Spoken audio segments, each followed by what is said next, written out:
and liftoff of Artemis 1. We rise together back to the moon and beyond.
And we're here, the first flight in the Artemis program. I'm going to walk you through really quick what it's going to look like going around the moon and then coming home back to Earth at the end.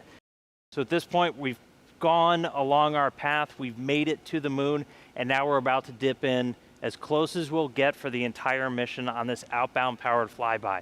Now this burn, it's largely going to be using that orbital maneuvering system engine, that large one that we tested out on earlier burns. And it's also going to be using the auxiliary thrusters. We've got some reaction control ones to help control our attitude. But what this is really designed to do is to get us around the moon and start heading into distant retrograde orbit, or DRO. That's this dotted line that you can see up here. This is really where we're going to learn about Orion while we fly around the moon, about 38,000 miles off the lunar surface. And we call it retrograde as the moon is heading in that direction. Orion will be heading in this one, opposite retrograde. Now after we're done in that orbit, it'll be time to come home. We'll execute a maneuver to exit, do another flyby close to the lunar surface that commits us to coming home and fine-tuning our path towards the atmosphere.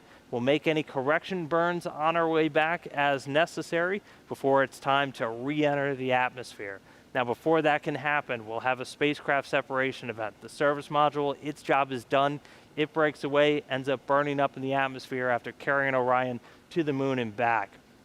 What this does is reveal the heat shield, the large structure on the base of Orion. Testing this is our #1 goal for the Artemis 1 flight, because when we come back from the moon, we're going to be moving at 25,000 miles an hour. That's 8,000 miles an hour faster than when you come home from the International Space Station.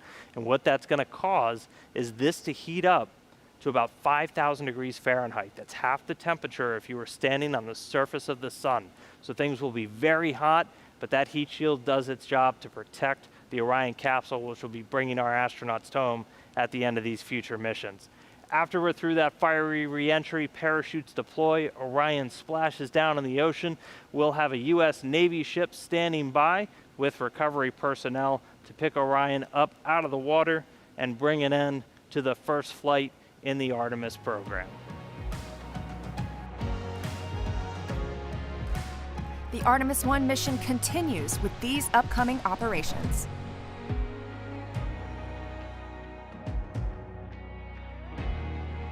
And tune into NASA TV for the next live mission update.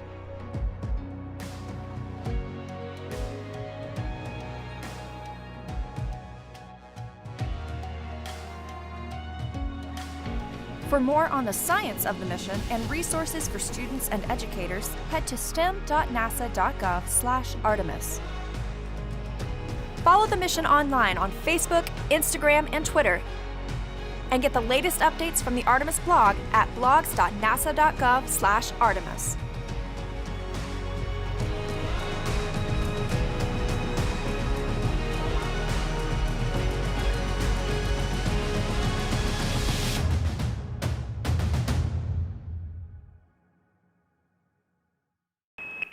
Subscribe for more space.